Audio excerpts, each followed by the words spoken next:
ನನ್ನ ಎಲ್ಲ ಆತ್ಮೀಯ ವಿದ್ಯಾರ್ಥಿಗಳಿಗೆ ನಮ್ಮ ವೇದಾಂತ SSLC ಚಾನೆಲ್ಗೆ ಸ್ವಾಗತ. ನಾನು ನಿಮ್ಮ ಮ್ಯಾಥಮೆಟಿಕ್ಸ್ ಮೆಂಟರ್ ವೈಷ್ಣವಿ.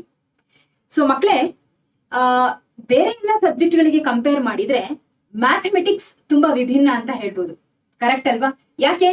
ಬಿಕಾಸ್ ನಿಮಗೆ ಇರುವಂತಹ 6 ಸಬ್ಜೆಕ್ಟ್ಗಳಲ್ಲಿ ಮ್ಯಾಥಮೆಟಿಕ್ಸ್ ಅನ್ನ ಬಿಟ್ಟು ಬೇರೆ ಎಲ್ಲಾ ಸಬ್ಜೆಕ್ಟ್ ಗಳನ್ನ ನೀವು ಓದಲೇಬೇಕು. ಮ್ಯಾಥಮೆಟಿಕ್ಸ್ ಅಲ್ಲಿ ಎಲ್ಲಾದ್ರೂ ಏನಾದ್ರೂ ಓದ್ತೀರಾ? ಇಲ್ಲ. ಇದಕ್ಕೆ ನಿಮಗೆ ಬುಕ್ ಪೆನ್ ಇರ್ಲೇಬೇಕು. ಹೌದಾ? ನೀವ್ ಏನೇ ಅಂತ ತೆಗೆದ್ರೂ ಕೂಡ ಮ್ಯಾಥಮೆಟಿಕ್ಸ್ ಅಲ್ಲಿ ಅದಕ್ಕೆ ಬುಕ್ ಪೆನ್ ಇರ್ಲೇಬೇಕು. ಕರೆಕ್ಟ್ ಅಲ್ವಾ? ಸೊ ಅಂದ್ರೆ ಪ್ರಾಕ್ಟೀಸ್ ಮುಖಾಂತರನೇ ನೀವು ಮ್ಯಾಥಮೆಟಿಕ್ಸ್ ಅನ್ನ ಕಲಿಯೋದಕ್ಕೆ ಸಾಧ್ಯ. ಆಲ್ ರೈಟ್, ನಾನ್ ಯಾಕಪ್ಪ ಈ ಒಂದು ವಿಡಿಯೋದಲ್ಲಿ ಬಂದಿದ್ದೀನಿ ಅಂದ್ರೆ ಉದ್ದೇಶ ಏನು ಅಂತ ಹೇಳ್ಬಿಡ್ತೀನಿ. ಅದೇನು ಅಂದ್ರೆ ಮ್ಯಾಥಮೆಟಿಕ್ಸ್ ಅನ್ನ ಎಫೆಕ್ಟಿವ್ ಆಗಿ ರಿವೈಸ್ ಮಾಡೋದು ಹೇಗೆ, ಮ್ಯಾಥಮೆಟಿಕ್ಸ್ ಅಲ್ಲಿ ಒಂದು ಹಿಡಿತವನ್ನ ತಗೊಳ್ಳೋದು ಹೇಗೆ. ಸ್ಪೆಷಲಿ ಈಗ ಎಕ್ಸಾಮ್ ಟೈಮ್ ಇದೆ, ಮ್ಯಾಥಮೆಟಿಕ್ಸ್ ಅಲ್ಲಿ ಒಳ್ಳೆ ಸ್ಕೋರ್ ಮಾಡ್ಲಿಕ್ಕಾಗಿರ್ಬಹುದು, ಅಥವಾ ಮ್ಯಾಥಮೆಟಿಕ್ಸ್ ಅನ್ನ ಚೆನ್ನಾಗಿ ತಲೆಯಲ್ಲಿ ನಾವು ಜ್ಞಾಪಕದಲ್ಲಿ ಇಟ್ಕೊಳೋದು ಹೇಗೆ ಸಾಧ್ಯ? ಬಿಕಾಸ್ ಓದ್ಲಿಕ್ಕಂತೂ ಆಗಲ್ಲ, ಪ್ರಾಕ್ಟೀಸ್ ಮಾಡ್ಬೇಕು ಅಂತ ಅಂದೆ. ಆದ್ರೆ ಯಾವ ರೀತಿ ಪ್ರಾಕ್ಟೀಸ್, ವಿಧಾನ ಏನು? ಈ ಮ್ಯಾಥಮೆಟಿಕ್ಸ್ ಅಲ್ಲಿ ಒಳ್ಳೆ ಸ್ಕೋರ್ ಮಾಡುವಂತ ಮಕ್ಕಳು ಏನೆಲ್ಲ ಮಾಡ್ತಾರೆ ಅನ್ನೋಂಥ ಒಂದು ಕೆಲವು ವಿಷಯಗಳನ್ನ ನಿಮ್ ಜೊತೆ ಶೇರ್ ಮಾಡ್ಕೊಳ್ಳೋದಕ್ಕೆ ನಾನು ಇಲ್ಲಿ ಬಂದಿದ್ದೀನಿ. ಡನ್? ಓಕೆ. ಸೊ ಮೊದಲನೇದಾಗಿ, ಯಾವೆಲ್ಲ ಮಕ್ಕಳು ಮ್ಯಾಥಮೆಟಿಕ್ಸ್ ಅಲ್ಲಿ ತುಂಬಾ ಚೆನ್ನಾಗಿರ್ತಾರೋ, ಮ್ಯಾಥಮೆಟಿಕ್ಸ್ ನಲ್ಲಿ ಒಳ್ಳೆ ಸ್ಕೋರ್ ಅನ್ನ ಮಾಡ್ತಿರ್ತಾರೋ, ಆದ್ರೆ ಹಿಂದಿನ ಸೀಕ್ರೆಟ್ ಏನ್ ಗೊತ್ತಾ? ಮೊದಲನೇ point, they will practice different kind of questions. ನೋಡಿ, ಫಸ್ಟ್ ಆಫ್ ಆಲ್ ಮ್ಯಾಥಮೆಟಿಕ್ಸ್ ಅಲ್ಲಿ ಪ್ರಶ್ನೆನ ಫಸ್ಟ್ ಅಂಡ್ ಫಾರ್ಮೋಸ್ಟ್ ಥಿಂಗ್, ನಿಮಗೆ ಪಾಠ ಕರೆಕ್ಟ್ ಆಗಿ ಕೇಳಿರ್ಬೇಕು. ಅದಾದ್ಮೇಲೆ ಅದರಲ್ಲಿ ಬರೋ ಫಾರ್ಮುಲಾಸ್, ಪರ್ಟಿಕ್ಯುಲರ್ ಚಾಪ್ಟರ್ ಅಲ್ಲಿ ಇರ್ತಕ್ಕಂಥ ಫಾರ್ಮುಲಾಸ್ಗಳು ನಿಮಗೆ ಗೊತ್ತಿರ್ಲೇಬೇಕು. ಇದಾದ್ಮೇಲೆ ಪ್ರಶ್ನೆಗಳನ್ನ ನೀವು ಯಾಕಪ್ಪ ಸಾಲ್ವ್ ಮಾಡ್ಬೇಕು ಅಂದ್ರೆ, ನಿಮಗೆ ಪ್ರಶ್ನೆಯನ್ನ ಓದೋದು, ಅದನ್ನ ಅರ್ಥ ಮಾಡ್ಕೊಳ್ಳೋದು ಎಲ್ಲದಕ್ಕೂ ಟೈಮ್ ಬೇಕಾಗತ್ತೆ. ನೀವು ಯಾವಾಗ ಪ್ರಶ್ನೆಗಳನ್ನ ಸಾಲ್ವ್ ಮಾಡ್ತಾ ಹೋಗ್ತೀರಾ, ಅದರಲ್ಲಿಯೂ ಡಿಫ್ರೆಂಟ್ ಕೈಂಡ್ ಆಫ್ ಕ್ವಶನ್ಸ್ ಗಳನ್ನ ಸಾಲ್ವ್ ಮಾಡ್ತಾ ಹೋಗ್ತಿರೋ, ನಿಮ್ಮ ಮೈಂಡ್ ಕೂಡ ಅದಕ್ಕೆ ಸೆಟ್ ಆಗ್ತಾ ಹೋಗುತ್ತೆ. ಈಗ ಒಂದೇ ರೀತಿ ಪ್ರಶ್ನೆಗಳನ್ನ ಸಾಲ್ವ್ ಮಾಡೋದ್ರಿಂದ ನಿಮ್ಮ ಮೈಂಡ್ ಯಾವ ರೀತಿ ಇರುತ್ತೆ ಗೊತ್ತಾ? ನಿಮ್ ತಲೆ ಯಾವ ರೀತಿ ಕೆಲಸ ಮಾಡ್ತಿರತ್ತೆ ಅಂದ್ರೆ, ಇಷ್ಟೇ ಚೌಕಟ್ಟಲ್ಲಿ ಕೆಲಸ ಮಾಡ್ತಿರತ್ತೆ. ಯಾವಾಗ ಅದರಿಂದ ಆಚೆಗೆ ಹೋಗ್ತಿವಲ್ಲ, ಅಂದ್ರೆ ಕಂಫರ್ಟ್ ಝೋನ್ ಇಂದ ಹೊರಗೆ ಬರ್ತಿರಲ್ಲ, ಒಂದೇ ಕೈಂಡ್ ಆಫ್ ಕ್ವಶನ್ಸ್ ಅಲ್ಲದೆ ಸ್ವಲ್ಪ ಏನೋ ವಿಚಿತ್ರ ಇದೆಯಪ್ಪ ಪ್ರಶ್ನೆ, ಇದೇನಿದು ಚೆನ್ನಾಗಿದೆ, ಇಂಟ್ರೆಸ್ಟಿಂಗ್ ಇದೆ, ಆದ್ರೆ ಸ್ವಲ್ಪ ಇದಕ್ಕೆ ಟೈಮ್ ಹಾಕ್ಬೇಕಾಗತ್ತೆ, ಇದ್ರ ಮೇಲೆ ನಾನು ವರ್ಕ್ ಮಾಡ್ಬೇಕಾಗತ್ತೆ ಅಂತ ನಿಮಗೆ ಅನಿಸ್ತು ಅಂದ್ರೆ, ಅವಾಗ ನಿಮ್ಮ ತಲೆಗೆ ಕೆಲಸ ಸಿಗುತ್ತೆ. ಹೌದಾ? ಅದು ಯೋಚನೆ ಮಾಡ್ಲಿಕ್ಕೆ ಶುರು ಮಾಡುತ್ತೆ. ಸೊ ಯಾವಾಗ ನೀವು ಈ ರೀತಿ ಪ್ರಶ್ನೆಗಳನ್ನ ಸಾಲ್ವ್ ಮಾಡ್ತಾ ಹೋಗ್ತಿರೋ, ನಿಮ್ಮ ಮೈಂಡ್ ಕೂಡ ಅದೇ ರೀತಿ ಸೆಟ್ ಆಗ್ತಾ ಹೋಗುತ್ತೆ. ಮೊದಲನೇದಾಗಿ, ಯಾವ ರೀತಿ ಪ್ರಶ್ನೆ ಬಂದ್ರು ನೀವು ಮೊದಲು ಗಾಬರಿ ಆಗೋದಿಲ್ಲ, ಎಕ್ಸಾಮ್ ಅಲ್ಲಿ ನೀವು ಗಾಬರಿ ಬೀಳೋದಿಲ್ಲ. ಇನ್ನು ಎರಡನೇದಾಗಿ, ನೀವೇನ್ ಮಾಡ್ತೀರಾ?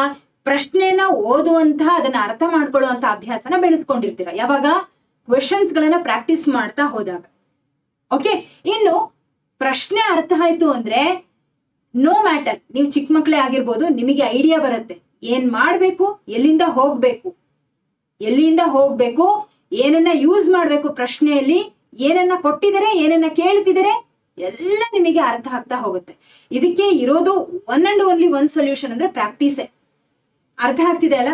ಸೊ ಹಾಗಾಗಿ ನಾನು ನಿಮಗೆ ಪ್ರತಿಯೊಂದು ಲೈವ್ ಸೆಷನ್ ಅಲ್ಲಿ ಹೇಳ್ತೀನಿ. ನೀವು ತುಂಬಾ ಜನ ಕೇಳ್ತಿರ್ತೀರ, ಮ್ಯಾಮ್ ಮ್ಯಾಥಮೆಟಿಕ್ಸ್ ಹೆಂಗೆ, ನಾನು ವೀಕ್ ಇದ್ದೀನಿ, ನಾನು ಮ್ಯಾಥಮೆಟಿಕ್ಸ್ ನನಗೆ ಸರಿಗ್ ಬರೋದಿಲ್ಲ. ಇದೆಲ್ಲ ಏನು ಹೇಳೋದೇ ಬೇಕಾಗಿಲ್ಲ ಮಕ್ಕಳೇ. ನೀವು ಯಾವಾಗ ಪ್ರಾಕ್ಟೀಸ್ ಶುರು ಮಾಡ್ತಿರೋ, ಯಾರೇ ಆಗಿರ್ಲಿ, ನೀವು ಮ್ಯಾಥಮೆಟಿಕ್ಸ್ ಅಲ್ಲಿ ಆಲ್ರೆಡಿ ಚೆನ್ನಾಗಿದ್ದೀರಾ, ಸಂತೋಷ. ಅದೇ ವೀಕ್ ಇದ್ದೀರಾ, ನೀವು ಕೂಡ ಸ್ಟ್ರಾಂಗ್ ಆಗ್ಬೋದು, ನಿಜವಾಗ್ಲೂ ಸ್ಟ್ರಾಂಗ್ ಆಗ್ಬೋದು. ಸೊ ಮ್ಯಾಥಮೆಟಿಕ್ಸ್ ಇಂಥವರಿಗೆ ಅಂತ ಸೀಮಿತ ಇಲ್ಲ. ಯಾರು ಪ್ರಾಕ್ಟೀಸ್ ಮಾಡ್ತಾರೋ, ಯಾರು ಫಾರ್ಮುಲಾಸ್ ಗಳನ್ನ ಥರೋ ಆಗಿ ಕಲ್ತಿರ್ತಾರೋ, ಪ್ರಶ್ನೆಗಳನ್ನ ಅರ್ಥ ಮಾಡ್ಕೊಳ್ತಾರೋ, ಎಫರ್ಟ್ ಹಾಕ್ತಾರೋ, ಖಂಡಿತ ಮ್ಯಾಥಮೆಟಿಕ್ಸ್ ಅವರಿಗೆಲ್ಲ ಬಂದೇ ಬರುತ್ತೆ. This is for sure. Okay. So ಹಾಗಿದ್ರೆ ನೀವೇನ್ ಮಾಡ್ಬೇಕು? ನಂಬರ್ ಆಫ್ ಕ್ವಶನ್ಸ್ ಗಳನ್ನ ಸಾಲ್ವ್ ಮಾಡ್ತಾ ಹೋಗಿ. ಅಂಡ್ ಇನ್ನೊಂದೇನ್ ಗೊತ್ತಾ? ನೀವು ಸ್ವಂತ ಪ್ರಯತ್ನ ಮಾಡಿ ಪ್ರಶ್ನೆಗಳನ್ನ ತಗೊಳ್ಳಿ. ಪ್ರೀವಿಯಸ್ ಇಯರ್ ಕ್ವಶನ್ಸ್ ಇರುತ್ತೆ, ಕ್ವಶನ್ ಬ್ಯಾಂಕ್ಗಳು ಇರ್ತವೆ. ಪ್ರಶ್ನೆಯನ್ನ ನೋಡಿ ಮೊದಲು ನೀವೇ ಅರ್ಥ ಮಾಡ್ಕೊಳ್ಳಿ. ರಿಸೋರ್ಸಸ್ ಗಳು ಸಾಕಷ್ಟಿದೆ, ನಿಮಗೆ ಸೊಲ್ಯೂಷನ್ ಎಲ್ಲಿಂದನಾದ್ರೂ ಸಿಗುತ್ತೆ, ಅದು ಸೆಕೆಂಡ್ರಿ.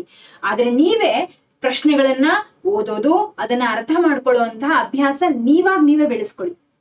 ಸೋ ದಟ್ ನಿಮ್ಮ ಮೈಂಡ್ ಕೂಡ ಅದೇ ರೀತಿ ಎವಲ್ಯೂಷನ್ ಆಗುತ್ತೆ. ಅರ್ಥ ಆಗ್ತಿದೆನಾ?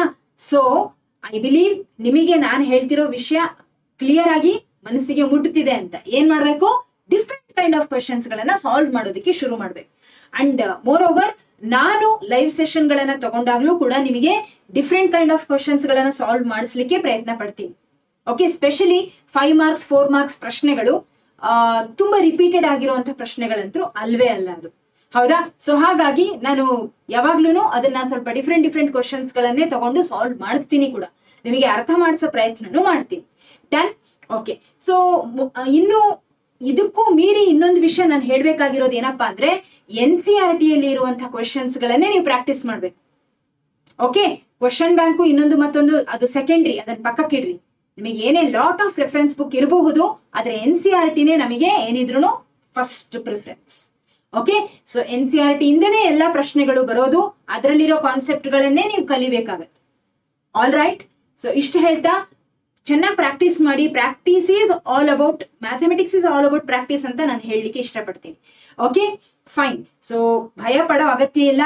ನಾವು ಮುಂದೆ ಬರ್ತಕ್ಕಂಥ ಈ ಒಂದು ಸೆಷನ್ಗಳಲ್ಲೂ ಕೂಡ ಡಿಫ್ರೆಂಟ್ ಕೈಂಡ್ ಆಫ್ ಕ್ವಶನ್ಸ್ ಗಳನ್ನೇ ಸಾಲ್ವ್ ಮಾಡೋಣ. No matter it is 1 mark 2 mark 3 mark ಮಾಡ್ತಾ ಹೋಗೋಣ ಪ್ರಶ್ನೆಗಳನ್ನ. Definitely you can score well ಅಂತ ಹೇಳ್ತಾ ಇವತ್ತಿನ ಈ ಒಂದು ವಿಡಿಯೋನ ಮುಗಿಸ್ತಿದ್ದೀನಿ. ಮುಂದಿನ ಒಂದು ವಿಡಿಯೋದಲ್ಲಿ ಮತ್ತೆ ಸಿಗೋಣ. ಅಲ್ಲಿವರೆಗೂ take care everyone, have A great day. ಮತ್ತೆ ಸಿಗೋಣ. ಧನ್ಯವಾದಗಳು.